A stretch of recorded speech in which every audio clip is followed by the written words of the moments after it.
Welcome everybody to our latest installment of AMS Colloquium. I'm your host, Paul Constantine. I'm assistant professor in the Applied Math and Stats department. Very happy and pleased and excited to feature Dr. Ian Sloan today, Professor Ian Sloan, to talk to us about answering the question, how high is high dimensional? A question near and dear to my heart. But we will start with our world famous AMS Colloquium correspondents, Jessica and Izzy. After we turn off the band. Thanks, band. There you go. Jessica and Izzy. Hi, everybody. I'm Izzy. I'm Jessica. So maybe on many of your minds, I don't know why, for any particular reason really, could be about overbooking airline flights. Like, why do they do it? How do they know how to do it? I don't know, it was on our minds. We were just thinking about it. And it seems like a pretty mathematical problem to me. Like, I think airlines should probably have mathematicians working with them on these problems. Turns out a lot of people know that there's math in this. It's not surprising. So maybe you're waiting in all of these lines at DIA, maybe you're going somewhere over the weekend, maybe you always fly because you're all mathematicians who go everywhere. Maybe you're flying home this afternoon and you're waiting in a line and you really don't want your flight to be overbooked, maybe. So we always do all the work. You're making me nervous. So we wanted to poll you guys. Does anyone know what sort of probability distribution we might be able to explain this with? Maybe? Dr. Navidi, no answering. Maybe no? It's like a pass-fail sort of thing. So here's our problem statement. So our airline, we'll call it airline, realizes that there's a certain percentage of passengers, they're going to assume it's about 5%, that will not show up to the flight. So to avoid empty seats and to maximize their profits, they're going to sell more tickets than there are seats, hoping that the right number will show up. So we're going to assume that our flight has 220 seats and the airline overbooks by 5%, so it sells 231 tickets. So the question on everyone's mind is, what is the probability that more than 220 passengers show up? And starting, we're going to do what if more than 225 passengers show up. So if 225 passengers show up, then, all right, we have 5 people who are maybe angry, but you do the whole thing that you're like, okay, we'll offer you like $400. And then probably 5 people are going to be totally fine with that, no big deal. So what's that probability? We're going to use the binomial distribution. And turns out it's about 2%. So 2% chance that more than 225 passengers are going to show up. So of course I'm willing to bank on that. 2% is nothing. And I'm not concerned about those 5 passengers.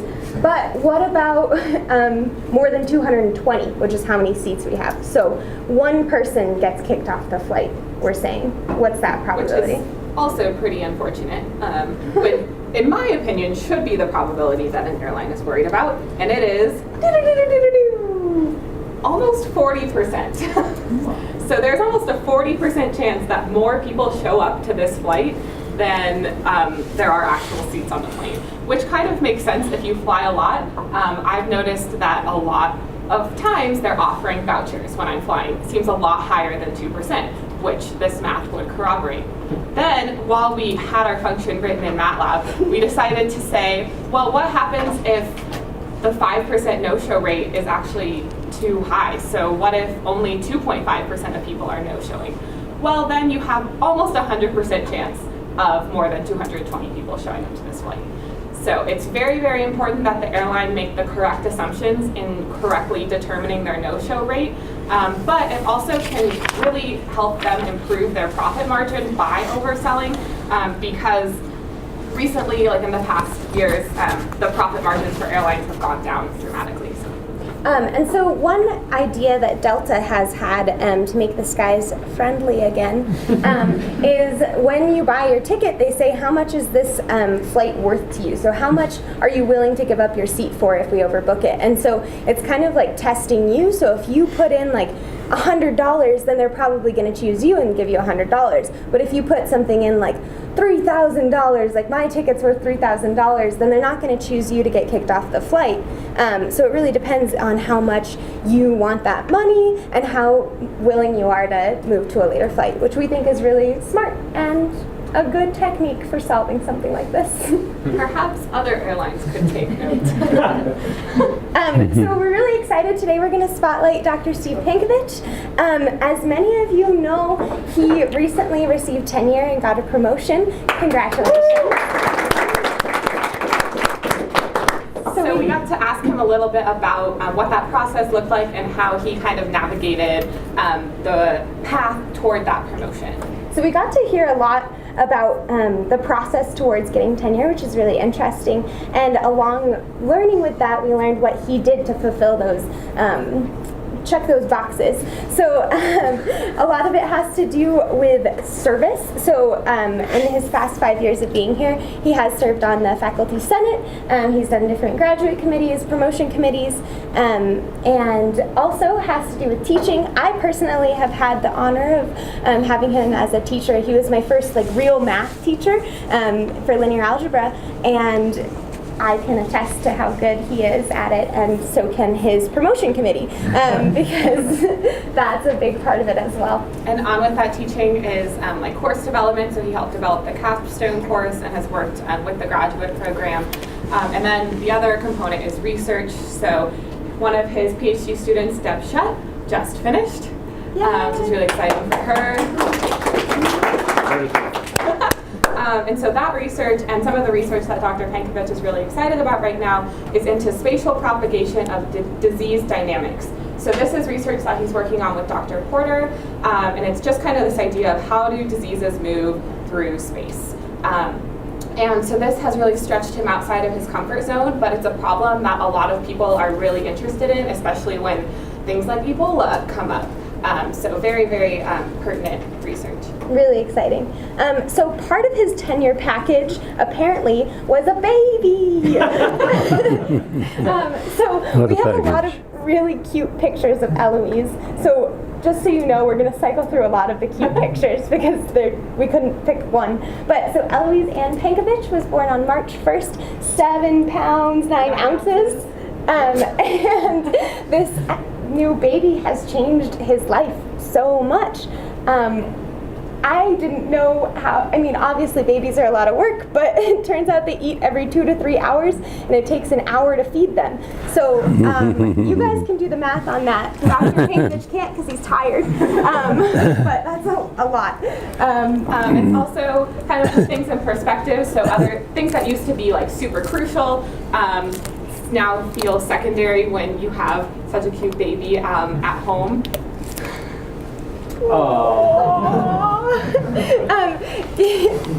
And yeah, so also on top of that, again, April is Mathematics and Statistics Awareness Month. So we have another one. So cute. Oh. Okay. We have another PSA for you.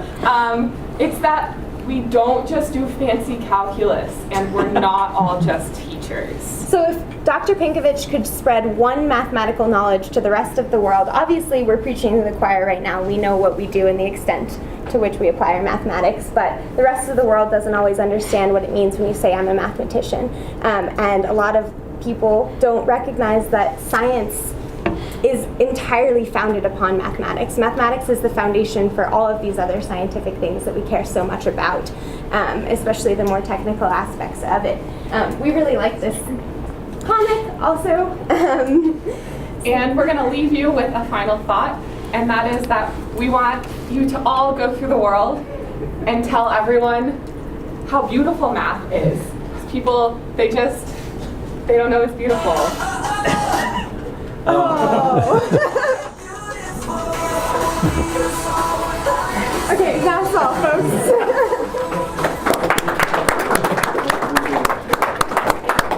Jessica and Izzy, one more time, please. Mind blowing.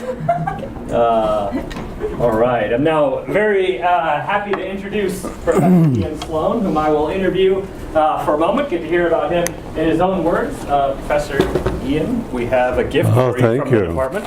So you'll have to pack that in your bag right before you go to the plane. Not liquid, huh? Thank you. You notice the setting for our interview is someplace familiar to you. This should be the sort of the main quad of University of New South Wales. Is that correct? Yeah. Good. All right, I got that right. Check. All right. So Ian, thank you for visiting us at School of Mines for the AMS Colloquium. You're Emeritus Professor of Mathematics at University of New South Wales. Well, sort of. Yes, I am Emeritus Professor, but I'm also not Emeritus Professor. Both Emeritus and not, so you're all the professors. Okay. Logic jokes. And you've been there since like 1965. Indeed. In one role or another. You've held several, I counted 14, visiting appointments all over the world. You were president of both the Australian Mathematical Society and the International Council for Industrial and Applied Mathematics, which is like the world's SIAM. You're also a fellow of SIAM, a fellow of the real AMS, not our AMS, but the American Mathematical Society, and the Royal Society of New South Wales. So according to your CV, you've written 220 journal articles, 25 conference papers, and a book. So which one is your favorite and why? Of course, I don't remember many of them. But well, maybe the one with Hendrik Wojnakowski, and that I will talk about in my talk, because it has led to so many other things and has been such a lot of fun. Great. So you actually got your PhD in theoretical physics. So when and why did you transition from theoretical physics to mathematics and computational mathematics? Yes, it's a complicated question. I could give you 3 different answers to that. Okay. First, I was working in theoretical physics at the time, and we were really doing computational mathematics. Mathematics is everywhere, is in everything. And so I thought I would write up a paper for mathematics of computation, and I did, and it was rejected. Boy, that was a very formative stage. It made me determined. Well, I had to learn some mathematics because I had a good idea, but it was no proof. But so that's part of the story. I mean, being rejected is very... Was a motivator. Yes, clears the mind. Yeah. I mean, another part of the truth is that the problems in physics that we were working on were getting too hard. I mean, they're just hard to do anything with. We were working with problems of four nucleons interacting together, scattering and so on. In quantum mechanics, there's a very difficult problem. So what do? You approximate. We had some success in making approximations, but you can't work them out. You can't see how bad the approximations are. Computational mathematics was easier, I thought. I found. So you got rejected and it was easier. Yeah. Well, the third answer is I thought it was more fun in a way. I mean, socially it seemed... Physics is so specialized. You know, at the time, you know, I would go to meetings of the American Physical Society, and by the time you get down to specialization, there's still only a few people in the room who are, know about T matrices for quantum scattering problems. And in applied mathematics, then people are relatively broader. It's because the field is smaller, people have to be broader. So over the span of your career, what have been the most important innovations in computational math? And then what do you think are the next big challenges? Well, I suppose fast methods, fast Fourier transform, fast multipole methods and so on have been the revolutionary thing, but I think the big challenge is the high-dimensional problems, actually. Great. I think so too. I agree with you. Because I mean, as time has gone by, I mean, the one-dimensional integration problems we used to work on, I mean, they become, a bit hard to get accepted for publication. I mean, because everybody can do them, but the high-dimensional problems will not go away. They will remain extremely difficult. Well, the hard ones will stay very hard, and there's no difficulty in finding, if you've got methods, no difficulty in finding ones that are still harder. And so to me, there's a big future in there. Great. So what sorts of things do you do besides mathematics? I once gave an answer to sort of what is important, in life, and I said, mathematics, music, and love. How about that? In that order? No, not necessarily. Not necessarily in that order. But I mean, actually, because love, I mean, this includes family and all those things. But I mean, of course, there are other things that are important to me, like, I mean, travel is wonderful, what to see, and books, and, well, I guess I've said music already, but... Do you play an instrument? I play the piano a little. I used to play the piano, but I'm really interested in maybe classical music, you know, more. Great. Well, thank you very much. I'm looking forward to your talk. Let me get your slides set up here. There's this. You guys have this. Oh, you got it. All set. Ian Sloan.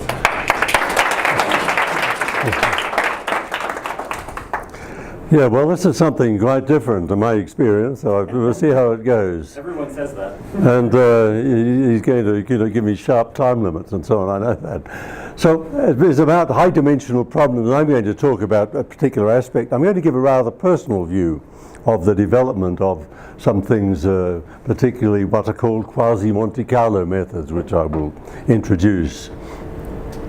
So what I'm going to talk about is a numerical evaluation of integrals over the unit cube. Of course, there are other geometries, but this is hard enough. Let's talk about this. The d-dimensional unit cube of a function f.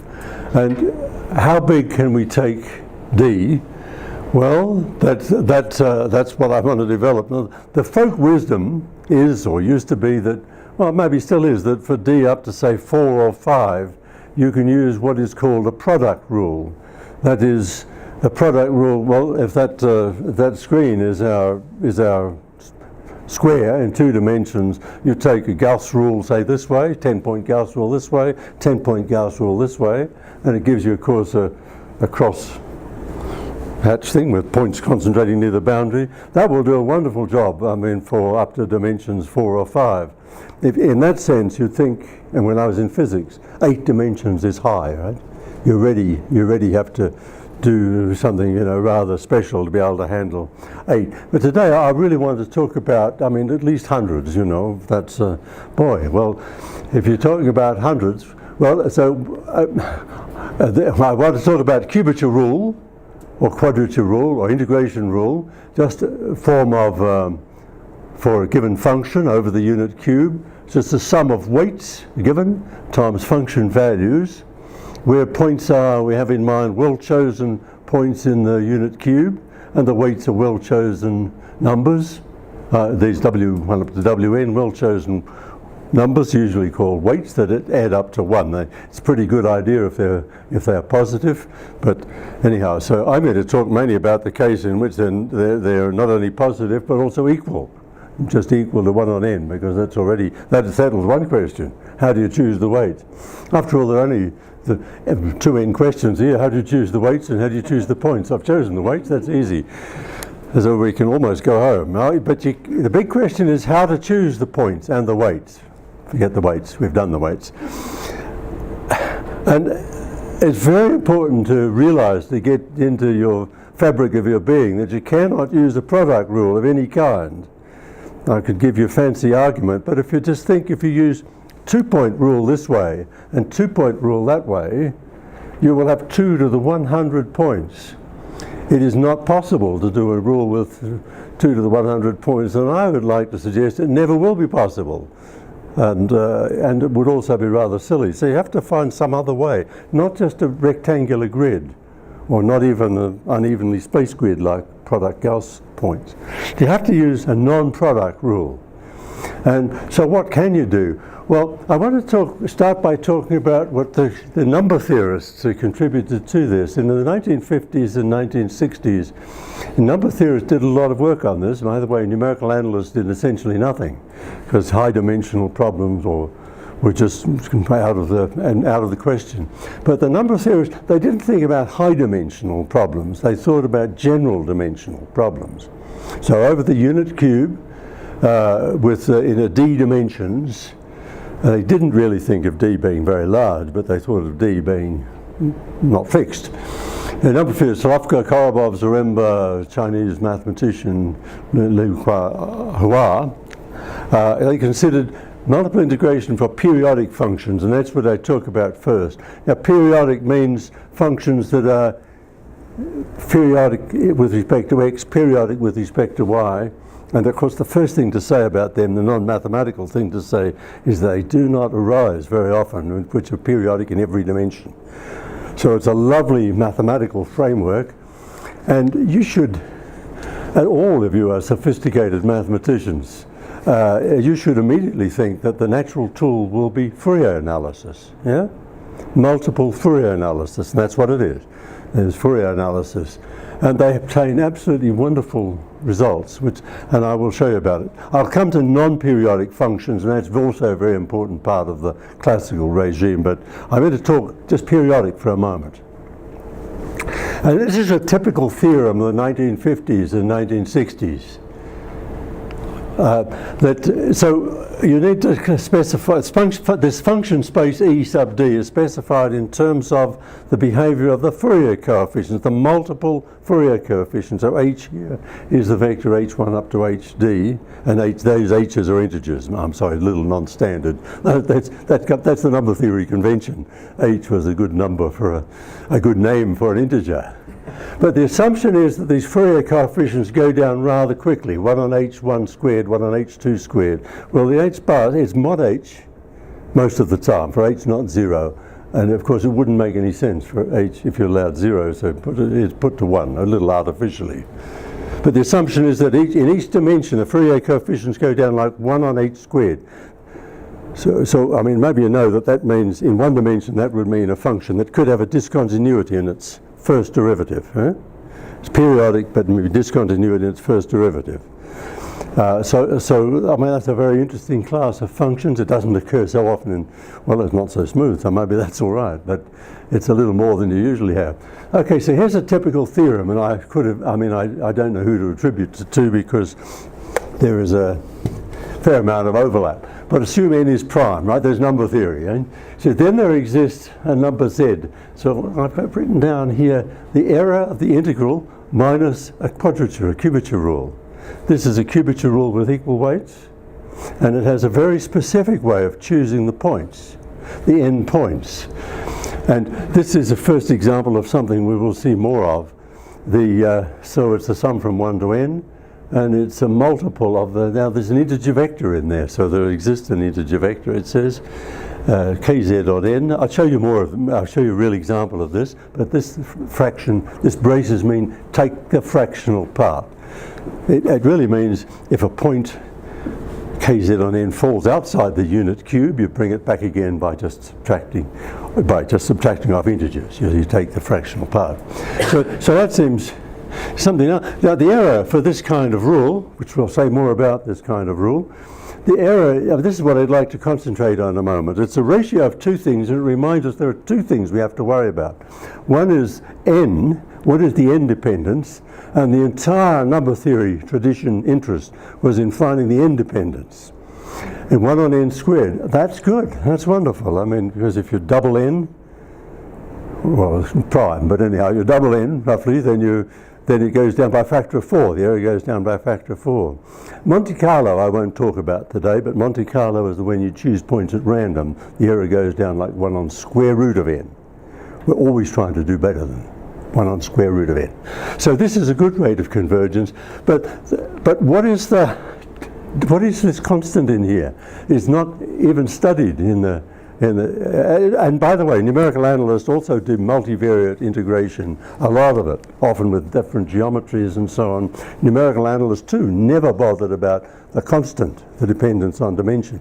Rather you devise a rule for a particular dimension, or a sequence of rules, for a particular dimension, and so there's just some constant. Numerical analysts are great on using constants, actually. You've noticed this, rather than telling you what the constants are. But what about the dependence on that thing there? Well, it turns out that dependence is extremely bad, extremely bad. And that was the first bit of my personal involvement in this.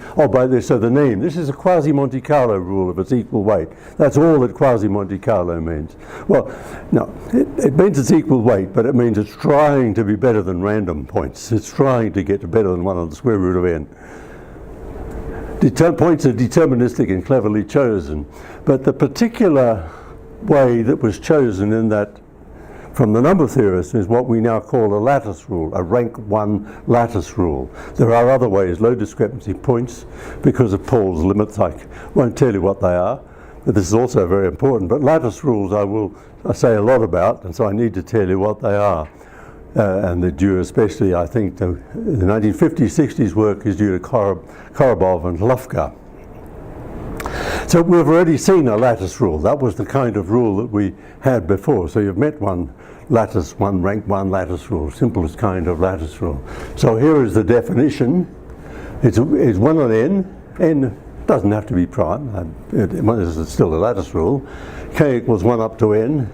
For f of multiples of z on n, where z is an integer vector. And I'll show you an example in just a moment of such a thing. Z is an integer vector, and if you think about it, you don't need to go outside the range of integers between 1 and n. And something I didn't emphasize, by the way, that classical rule, number theory rule, I mean from the number theorists, did not tell you how to find a good vector z. There are good vectors z and there are bad vectors z. It's very easy to find a bad vector, very hard to find a good vector. But so there are good ones, they're purely existence result. This is what's called a shifted lattice rule, which you shift everything before you put it back inside, before you subtract integers. So here's a classic, a beautiful example of two-dimensional rule. It's the 34-point rule, and the particular z in here, I'm sorry, but anyhow, z, you'll allow me, z is 121. And so here's the construction. So do you remember the formula? It's multiples of z on n. So it's multiples of sorry, this is k equals 1 at this point. So it's 1 on 34, 21 on 34. It's 1 on 34, 21 on 34. K equals 2, comes up here. You take the fractional part, comes down to here. K equals 3. So it wasn't so obvious, was it, that the whole thing turns into a very nice geometric lattice. And of course, by the time I get to k is 34, well, that brings me back to here. We would just recycle. Okay, we shifted one. You shift everything first by something, so just shift the whole thing bodily and pull back anything that falls outside. So that's just definition. Do I have time? Yes. I'm going to tell you that these numbers are very interesting numbers because they are consecutive Fibonacci numbers. Number theory is 1, 1. Do you know the Fibonacci series? 1, 1, 2, 3, 5, 8. You'd add the two preceding numbers. So these are 6 consecutive Fibonacci numbers, and they are known to be good lattices in 2 dimension, good lattice in any sense you like to define. So they meet the 1 on n squared thing. That construction with any choice of the Fibonacci number, and so that makes a beautiful construction for d equals 2. Unfortunately, no construction is known for more than d equals 2. Still, no construction is known. So, and yet, you know, I shouldn't have said that. We do know how to make good construction. What we don't know is a good formula. So what I will come to is that we actually now know good algorithm, a good construction. We can construct them even though no formula is known. So that's what I need to get to. So I come now to the sort of more personal part of the story for me. It started with my collaboration with Henryk Vozhniakovsky from 1995, and there he is in Sydney, a beautiful part of northern Sydney with the water on both sides. And so I knew something about lattice methods and so on. But Henryk, it comes from the world of information-based complexity studies. And his question is always, what happens to the error as d increases? And I would say, well, I don't know because it's all in the constant. And he would say, what happens as the d increases? So this turned out to be a very fruitful way of thinking about things. I tell you about our first paper because it relates to this classical setting of the periodic things in a 1997 paper. And in that paper we proved that in that same space FD, you remember the space of fast decaying or somewhat fast decaying Fourier coefficients with respect to each dimension in each direction. So we proved that in that set FED there is for every n, there exists a bad f, a bad function f, for which the worst case error, well, no, excuse me, I say that again, for which the error is actually 1. That's as bad as it can be. I mean, no function in that set could have an integral bigger than 1. So that's as bad as it could possibly be. And that's for all n less than 2 to the d. 2 to the 1, d is 100, right? Remember? So for all n less than 2 to the d, there is a bad function that for which the error is actually 1. You have achieved nothing by all that work. Use 2 to the 100 points and you've achieved nothing in the worst case. So I just remind you that's just the definition of the space, and the details don't matter, but it's fast decaying Fourier coefficients. So, and that was our theorem repeated. So how can we reconcile this with the result I showed you, the classical result we had before, that this is less than a constant on n squared for all n? Well, I can take n to be 2 to the d minus 1, and it still holds. So it must be that the constant is at least 2 to the d minus 1 squared. It's 2 to the 100 squared. That's 2 to the 200, roughly speaking. So, it isn't good for high dimensional integration. To be fair, the number theorists never thought it would be. You know, I mean, they thought high dimensions was, well, I asked Harold Niederreiter as one of the contemporary greats in this area, and he told me that he used to think 15 was the limit you could go to, and then later he thought maybe you go to 30, not necessarily this construction, but for the non-periodic case. So in the language of information-based complexity, the integration problem is intractable in the classical setting. And I'm going to switch more or less now to non-periodic settings, because a periodic setting is really, we now think, is really pretty useless. You can actually you make a change of variable and force any problem to be periodic just by a nonlinear transformation with the Jacobian 0 at the boundary. So you can force periodicity, but that's a bad strategy because it can turn easy problems, like integrating a constant, into a really difficult problem. And one that really faces, as we say, the curse of dimensionality. Yeah? So the integration problem can be tractable, and this I want to tell you about the work that Henryk Wojnakowski and I did on this non-periodic setting now. Non-periodic setting. What was this? I mean, so this is a 1998 paper, and it's the one I suppose I said that is my favourite, because after all it's been most cited and so on. So there's a good reason to think it's a favourite. Now, so what we did in there was to introduce a new setting in which the problem becomes manageable, tractable, no matter what the dimension is. And the idea we had is that maybe some problems are actually easier than they appear to be, in the sense that if you order the variables properly, then maybe the first variable is really tough, there's a lot of variation, but the second variable is less tough, and third variable is less tough.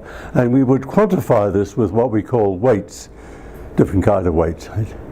Going down, and the gamma 1 says that the first coordinate is the tough one, and the second one is less tough. And we built this into a mathematical description. And I want to show you, so bear with me while I show you this one complicated formula, that the spaces we considered, because you can't make any sense unless you pick a space to work in. Well, you can design good rules for a particular function, but that's a different question. You can always find a good rule for a particular function. But for a class of functions, you need to pick a space of functions or a class of functions. So these are spaces in which all first derivatives are square integrable, labeled by d, the dimension, and gamma, the sequence of weights. And the norm in this space is a space, well, so this is just a complicated notation, but it's the square root of the sum over all subsets of 1 up to d.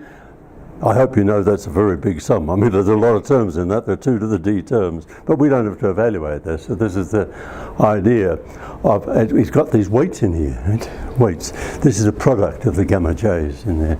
And so these are the integrals of mixed first derivatives. So this means differentiate with respect to all the variables in your set U, and you're summing over all of them, and put all the other variables equal to 1. It's just a particular space. But I wanted to show you that as mixed first derivatives, because this norm comes back into the story later.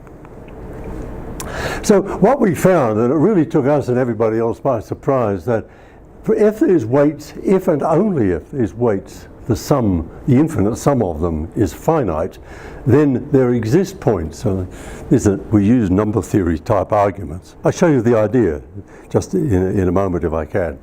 That there exists a set of points, n points in the unit cube, such that the worst case error, this is the worst case error, it's the maximum error of the integral minus the rule, such that the norm is less than or equal to 1. It's a very simple notion and an important one and an easy one. The notion is easy.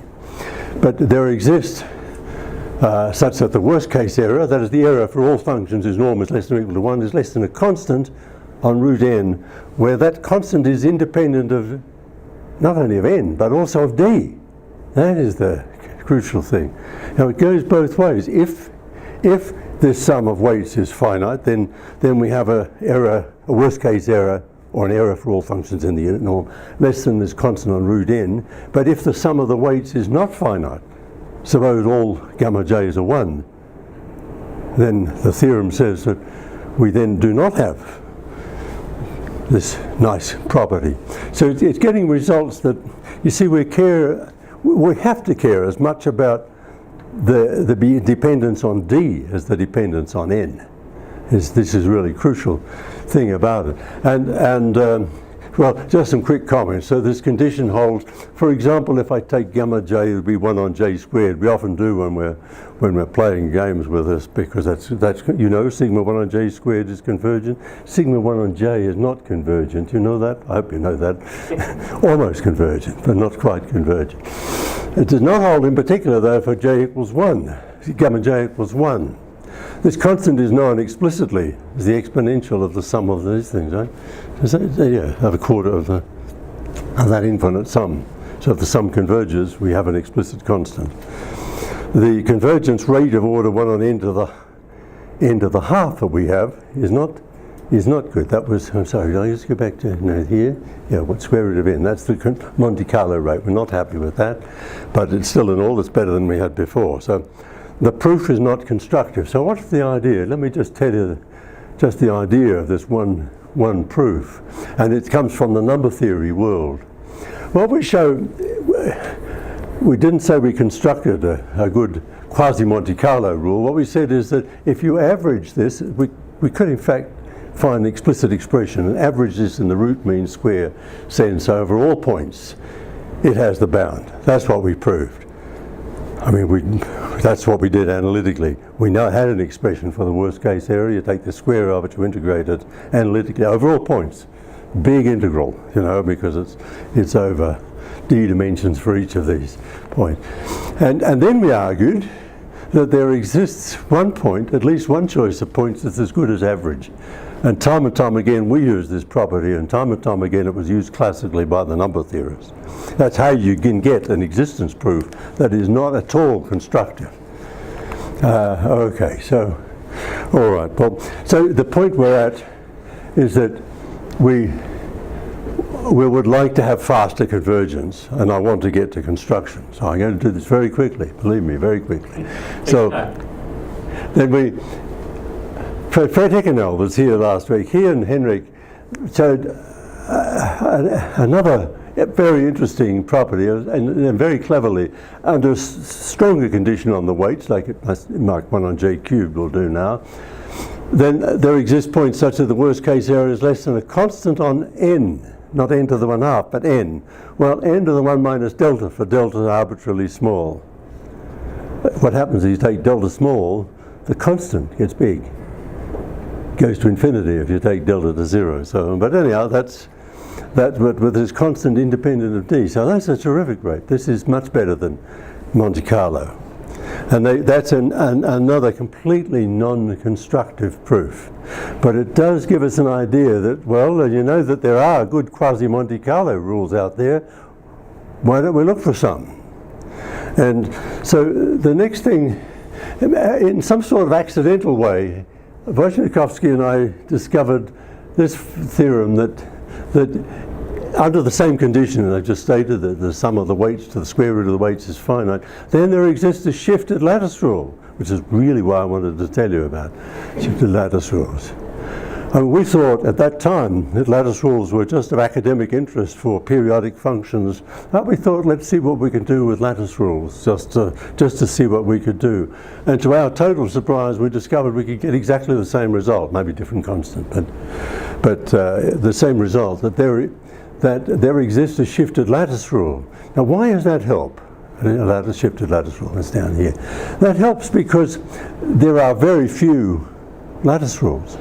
There are a lot of Quasi-Monte Carlo rules, if you've got total freedom in all points. But with lattice rules, there are only two things to choose, which is that vector z and the shift. These days we sort of average over the shift anyhow, so the shift is not going to be our concern. The question would always be how to find this thing, z. So that just gave us an idea, you know, as to how we could proceed. And in due course we discovered we could actually construct lattice rules that are good. And what you do is what is called the component by component construction. Now, which just means that we in the lattice rules we choose Z1, or negative 1, doesn't matter what the first one is, but then you choose Z2 and then you choose Z3, so it's one at a time from this rather small set of numbers between 1 and n. So each time the search is limited, so you've got d times n, you know, you think this is very cheap. And what you're doing each time is to minimize the worst case error for that number of variables. When doing Z2, you look at the worst case error for 2 dimensions only. It's remarkable that it works. I mean, that it does anything. You can do it, but does it give you a good result? This, well, in this paper we proved that it gave us a pretty good result, a 1 on square root of n result. And then Francis Kuo, now my colleague at the University of New South Wales, proved that this very simple construction actually achieves the optimal rate of convergence. That's 1 on n to the 1 minus delta, independently of d, which is remarkable. So you take this simple construction, this simple greedy algorithm, and it actually gives you a good result. And then of great importance since then has been the work by Dirk Nuens, who was a PhD student at the time at the University of Leuven. And he proved that, he realized that if you look deeply into what we're doing in this component by component, because we can't see it because I haven't written down any details, but he realized as a computer scientist that you could, well, it's really matrix times a vector that we keep doing. Matrix times a vector, if you rearrange the matrix, change the order of the rows and columns, you could turn it into a circulant matrix, one in which each row is just shifted along by 1 and wrapped around. And circulant matrix can be done by FFT, fast Fourier transform. So these days the reality is, let me just get back to that for a moment. The reality is you can do any number of dimensions, and I mean, we are talking, I mean, thousands and tens of thousands of dimensions if you wish, and hundreds of thousands of dimensions and millions of points. It really is quite possible to do that. But as I want to say now, just to finish up with this, that there is something missing in all of this, that I haven't told you how to find the weights. Now, to me, this is sort of really interesting because when Henrik and I started this, I mean, it was nearly 20 years ago now, we never had any idea that we were doing anything useful. We were just playing a little academic game in information-based complexity, which he was teaching me because I come from a different world. My world was physics and computation and maybe analysis. But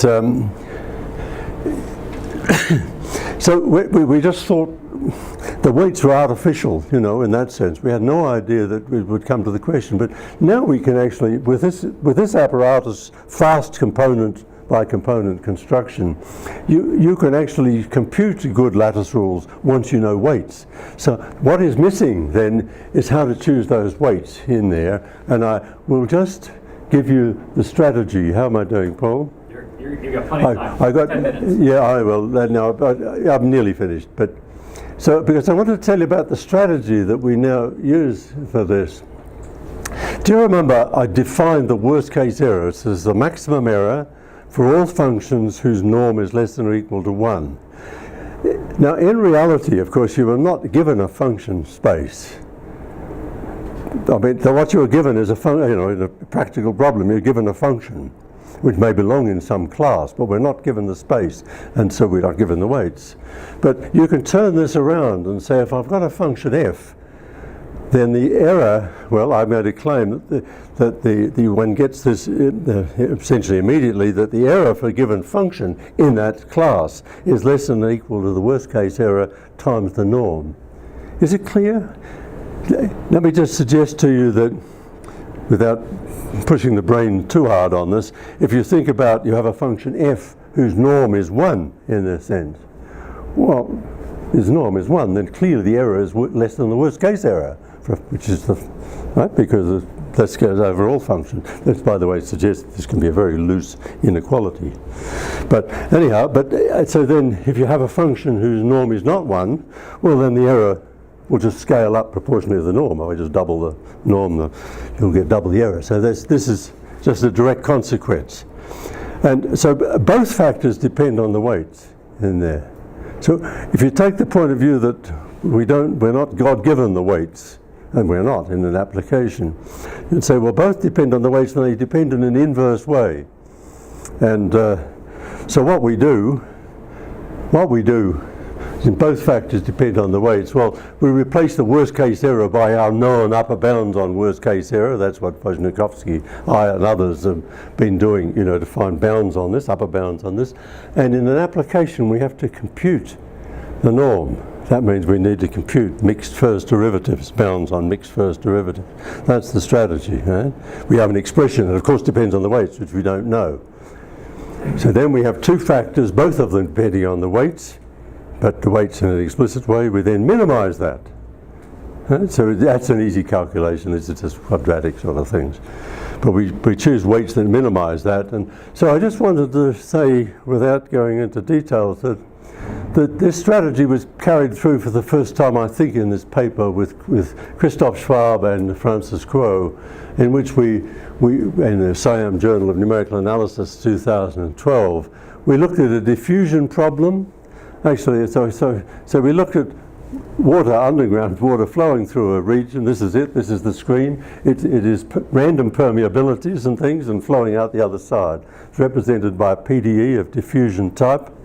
But the field in here, a random field requires a lot of variables to describe. It requires, in principle, an infinite number, and we want to find the expected value, which means we need to integrate over the variables that describe the field. So we took that problem, which is a real problem. I mean, model problem in a sense, but an infinite dimensional problem with a lot of subtlety. But for that problem, we can then find, and perhaps been done before by others, but find the mixed first derivatives. We can actually go through and put estimates on them. And so we could compute this project and find good weights. We could give guaranteed results, convergence results, as close as you like to 1 on n, but without pretty big constant, for a problem which, of course, depending on some other conditions. But particularly interesting, when we went through this strategy, we found that, to our surprise, the product weights were not, after all, the optimal, the best things to use. It came out that the best things to use are what we now call product and order dependent weights, or pod weights, so this is the cardinality of the subset U. So it's got a product, right? Product of weights, but times the cardinality of the subset U. So if subset U is 1, 2, 4, there's 3 elements in it, so it's just factorial 3 out there, or some power of this comes out. And so these are now very commonly used, this kind of weights, because they arise in a rather natural way. Pardon? The A sub j? What are the A sub j? Well, I mean, these are product. We know what they are. We have the formula, but they go to 0. They're related to the PDE? They're related to the PDE. They come out of the minimization process. They come out of the bounds of the PDE. And we know what they are, but I didn't write them down here. So that, I wanted to sort of tell you about where the story gets to. Of course, there's been a lot of other work and a lot of work by other people to which I haven't given proper respect because time is sort of short. But it is the case that there is really now no limit on D, because in applications like this, you will often have infinite dimensionality, but you can actually handle thousands of dimensions, cut it off somewhere, and of course you've got some error from that. There's another question. Thousands of dimensions can be tackled with randomly shifted lattice rules and hundreds of thousands of points, and so I say the sky's the limit if the problem is suitable. So I think I've come to the end. Thank you very much for your attention.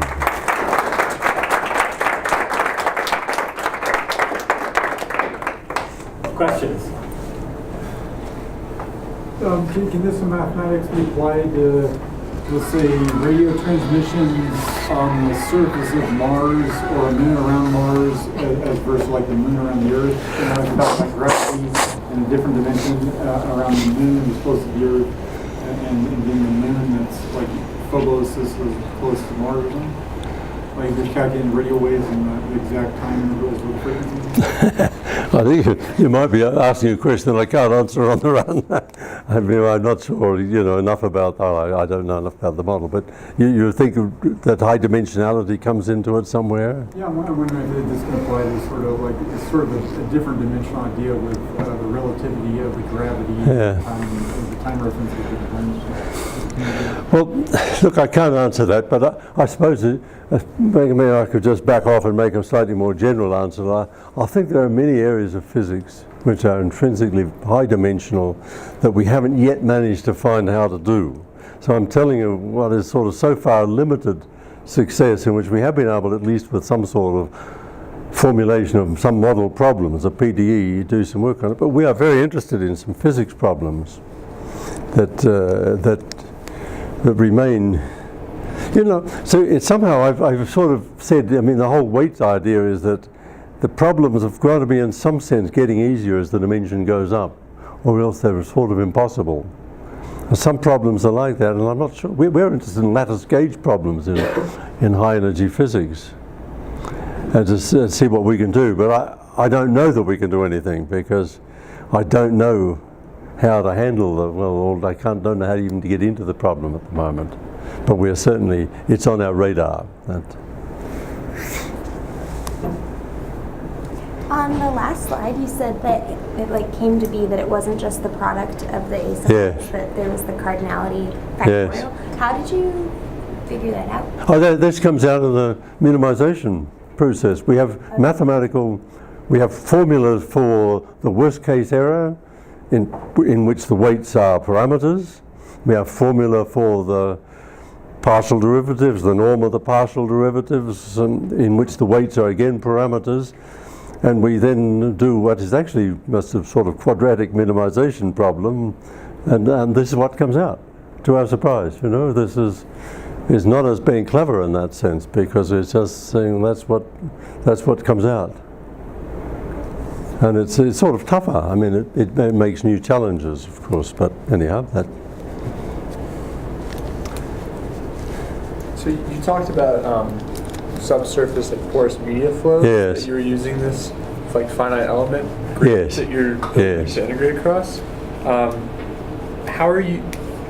I don't know. When I think about that, it's just hard to.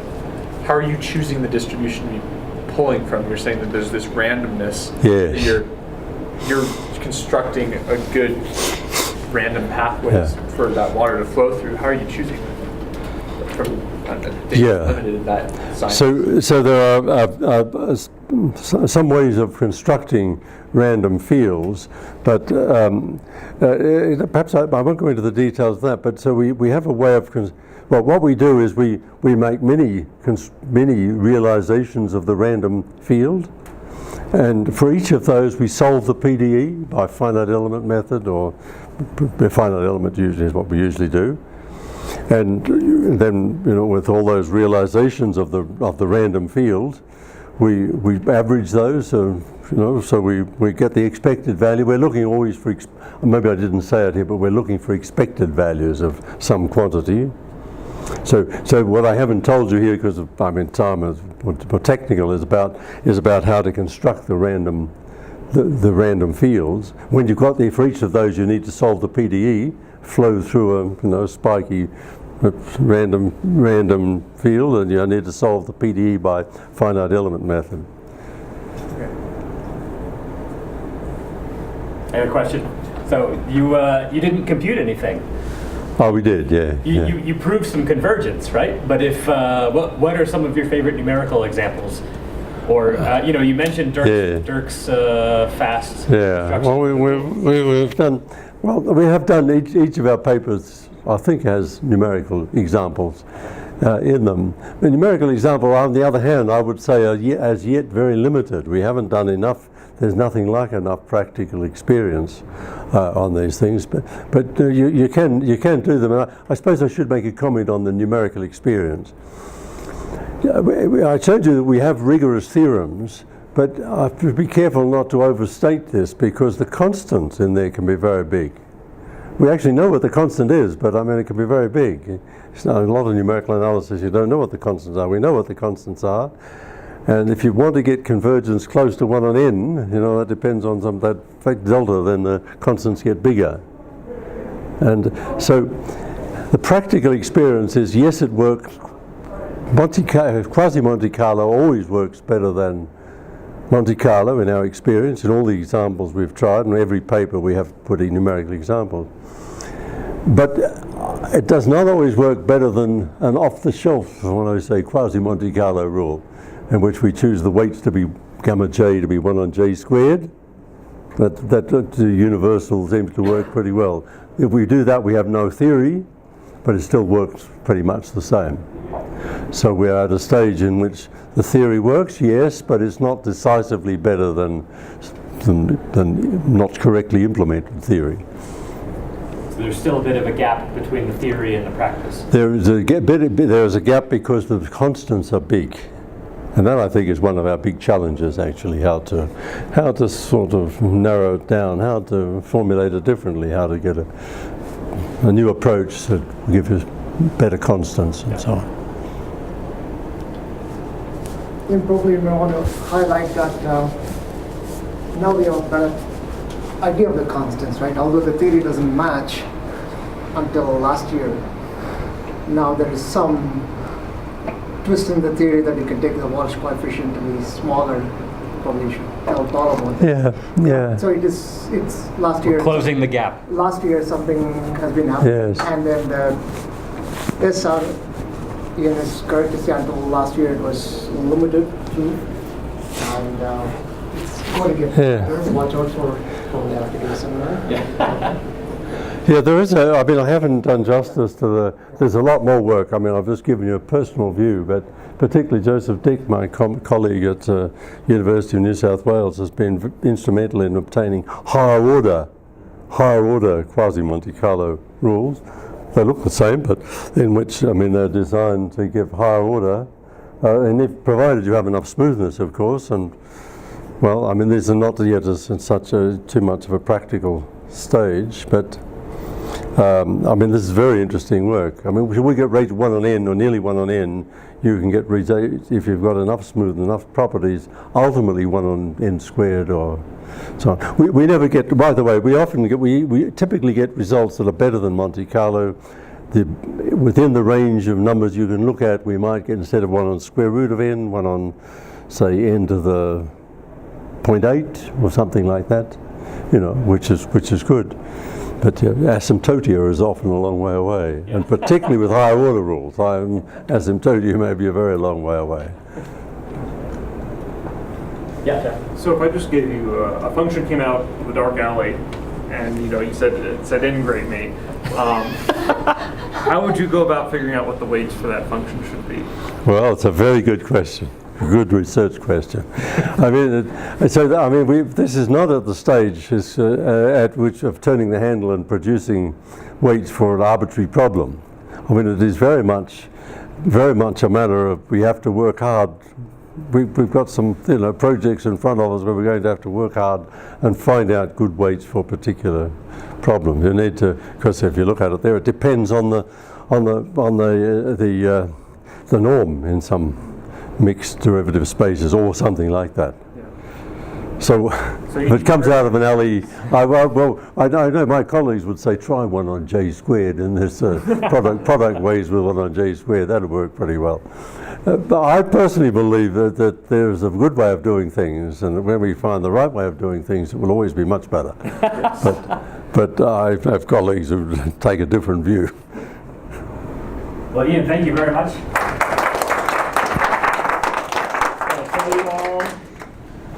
So next week, we are very excited to have Professor Mark Embry from Virginia Tech. Mark was actually Jeff's advisor, and Andrew Gloss worked with Mark.